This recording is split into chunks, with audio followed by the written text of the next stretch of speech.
So I'm checking on my mic kasi nakaraan parang sabog no? Kapag nakasarado yung visor, sabog. And I think that's why napapansin ko ibang vlogger o moto vlogger like JMac and Jin1ZX and Stove, sila mga naka hindi naka dual visor, naka half or open face lang. May tao. Babasa si kuya, kababa naman. So yun na nga napansin ko na kasi like Jin1ZX, Mrs. JMac and JMac are using open face or dual visor helmet kasi open nga siya. Kapag kaya ganitong full face helmet, tingin ko nga sabog. Meron na ang ginawa sa microphone para kahit paano hindi masyadong gumana. Hindi ko pa sure talaga. Kasi mas maganda siyang matest outside katulad nito. Yun nga yung kanina nadinig ko na. At ganoon pa rin sabog pa rin talaga. Siguro ganun nga, siguro talagang kailangan kailangan ko ng open face helmet. Pero meron naman pala akong tawag dito, meron akong modular, yun pala, meron akong modular helmet. Nakakatamad kasing gamitin yun, ang laki-laki.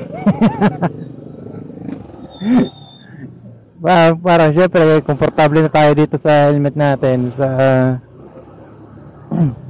dito sa itong insect na carbon. Sarap suotin sarap gamitin. Ito currently ginawa ko, open, pero yung open up talaga to, pero pwede naman, hindi naman masyadong maaraw kasi pag maaraw binababa ko talaga yan. And also protection to my eye, sa aking mata kasi hindi ako sanay ng ganyan. Pag nagmamotor talaga ako, talagang may nakaharang sa aking mata na kahit yun nga, ang modular nakaba yung pang second visor nga, yung dual visor, or pagka ganito na full face talaga nakababa yung visor talaga. Bibihira akong magtaas ng visor, so hindi ako sanay talaga. So ganyan muna ang gawin natin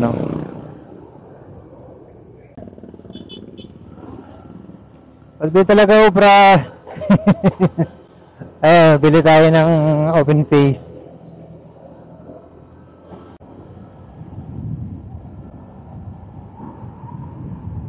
Ganyan lang so yung hangin dinig ko pumipito with noise. Ewan ko kung sa intercom merong wind reduction or noise cancellation, pero hindi ko alam kung epekto yun dito sa camera, sa 360 camera. Yung audio na ito kasi diba meron dalawa, yung merong wind noise reduction tsaka yung wala. So parang normal lang. So naka off yung wind noise reduction ko, so, parang normal usage lang. And di ko pa nasubukan pala yan baka umubra. Di pa ko hindi kasi wind noise reduction nga lang siya or yun nga, ganun nga lang siya. Pero try ko pa rin still exploring. Uy, what happened there? Police. Ay, yari, buti na lang may helmet tayo mga boy. Siyempre, di ko sisenyo sa inyo iba rito. Ano kayo, hello? Bala kayo, tuloy lang. May nakita akong helmet. Tuloy lang. Dapat sumusunod kasi tayo talaga dapat. Anyway, shout out nga pala Mortal Bag. nag-vlog. Mortal bag yan, no? Napakaganda. Natuwa na ako sa quality na ito. Marami na rin akong nasubukan na bag. Mahilig talaga ako sa bag, ako sa totoo lang. Pero hindi naman yung mga sobrang mamahalin. Gusto ko yung mga trip lang na parang belt bag. Minsan gusto ko mag-sling bag. And I found this bag that way. So, una, kala ko yung mga ganito nila parang mga belt bag lang. Maingay. Kala ko mga belt bag lang. Pero itong isang to, nakita ko na pwede siyang gawing sling bag. Yun. So, napabili ako. Although meron ng V4, I'm not sure kung meron ng V5. Pero meron ng V4, alam ko. Nakikita ko na online. At, yun, hindi siya yung bag siguro na para sa akin. You know what I mean?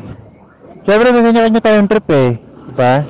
Kung trip yung V4, go ahead, buy it. Pero ako, I'm happy with this. Okay na sa akin to.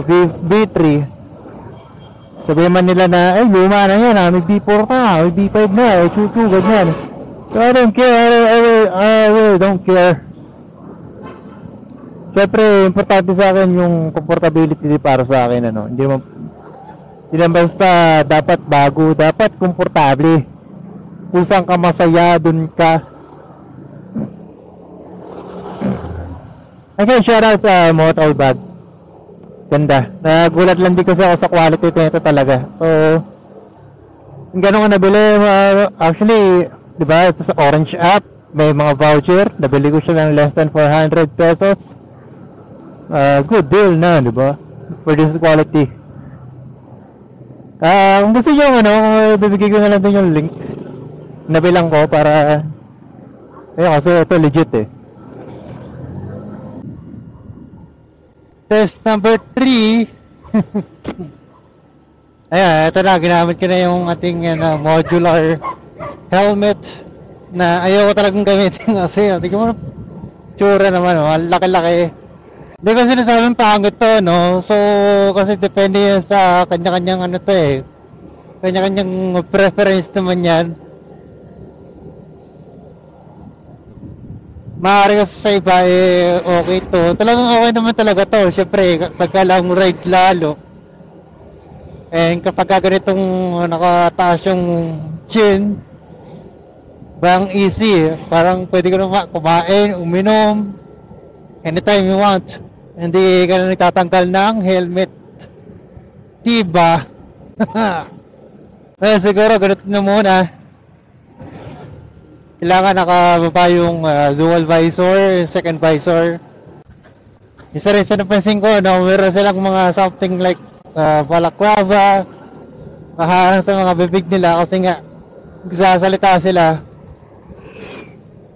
So para hindi rin makita siguro ng ibang mga kasabay nila na nagsasalita sila. Ayan, so ngayon, hindi ko pa alam kung anong output ng audio na to. So, bahala na ulit.